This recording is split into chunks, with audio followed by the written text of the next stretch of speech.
오늘의 말씀은 마태복음 7장 17절에서 20절입니다.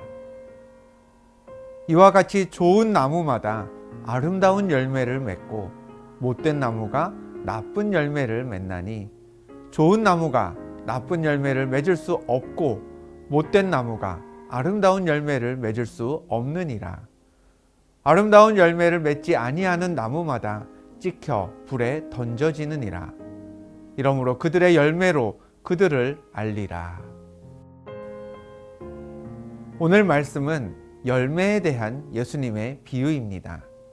본문 17절에서 예수님은 이렇게 말씀하셨습니다. 이와 같이 좋은 나무마다 아름다운 열매를 맺고 못된 나무가 나쁜 열매를 맺나니. 나무가 좋으면 아름다운 열매를 맺는다고 했습니다. 반대로 나무가 좋지 못하면 열매도 나쁜 열매가 맺힙니다.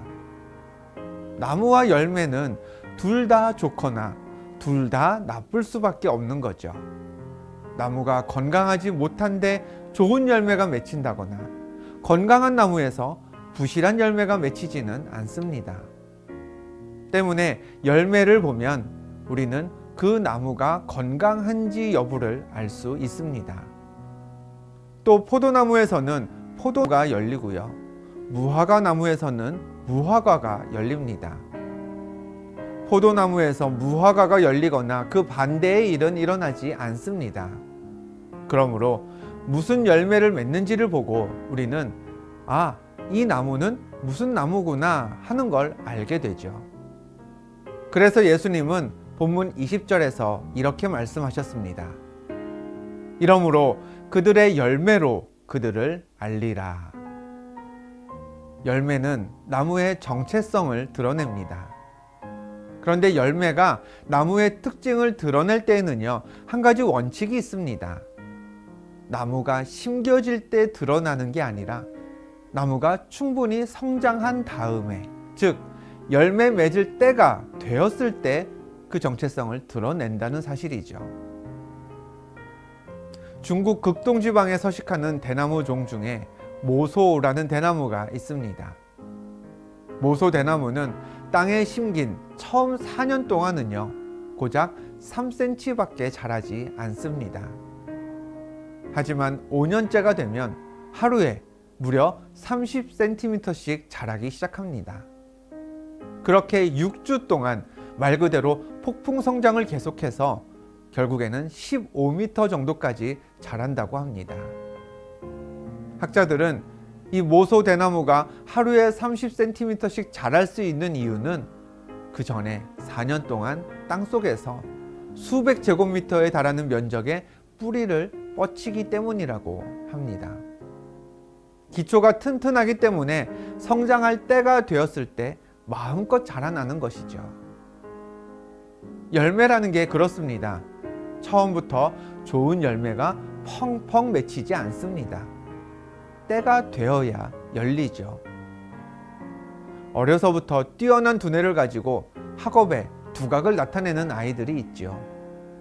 그런 아이들 영재라고도 하고요, 천재라고도 부릅니다.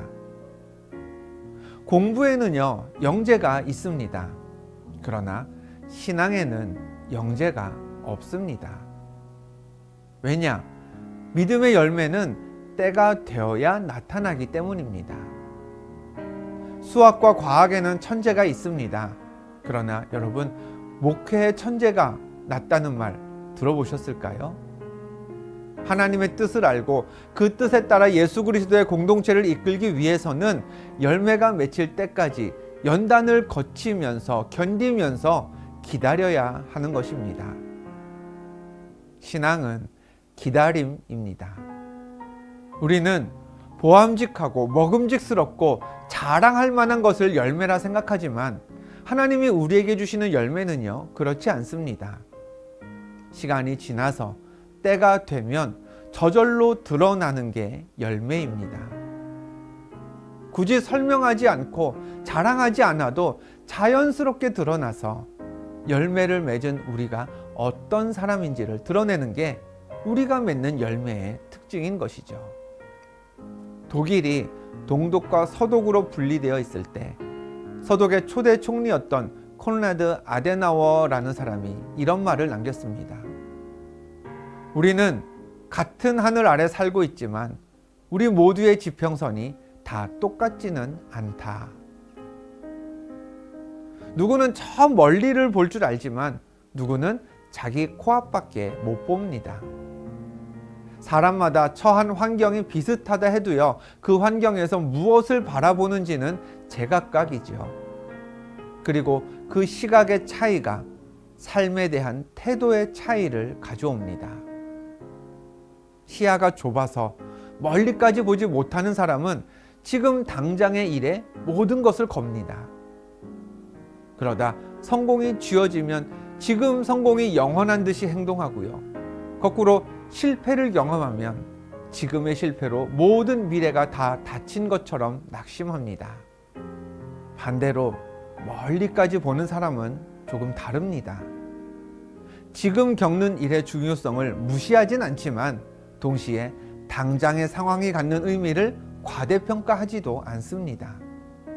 다시 말해 현재 벌어지는 일에 일희일비하지 않게 되는 거죠. 모든 일에 최종적인 의미를 알게 될 때까지 기다리는 법을 배우게 됩니다. 신앙의 열매, 믿음의 열매가 그렇습니다. 우리 각 사람마다 하나님이 열매를 맺게 하시는 때는요, 다 다릅니다. 예수 믿고 구원받은 우리는 그때를 보고 그때를 기다리는 믿음을 지켜야 합니다. 우리가 포도나무 되시는 예수님께 붙어 있다면 반드시 열매 맺힐 때가 있음을 믿고 조급해하지 않으면서 기다릴 수 있어야 하는 거죠. 열매가 맺힐 때까지 우리가 할 일이 있습니다. 골로새서 2장 7절입니다. 그 안에 뿌리를 박으며 세움을 받아 교훈을 받은 대로 믿음에 굳게 서서 감사함을 넘치게 하라. 열매는 때가 되면 맺힌다고 했습니다. 우리가 조급해하면 빨리 맺히고 신경 안 쓰면 늦게 맺히는 게 아닙니다. 하나님의 때가 되면 열매는 자연스럽고 또 당연히 열립니다. 때문에 우리가 신경 쓸 곳은 열매가 아닙니다. 우리 믿음의 뿌리가 건강하도록 힘써야 합니다. 뿌리를 깊이 받고 하나님의 일꾼으로 세움도 받아 말씀으로 받은 교훈대로 믿음에 굳게 서는 연습을 해야 하는 거죠. 오늘은 이렇게 기도하겠습니다. 하나님, 열매는 때가 되면 열릴 것을 믿습니다.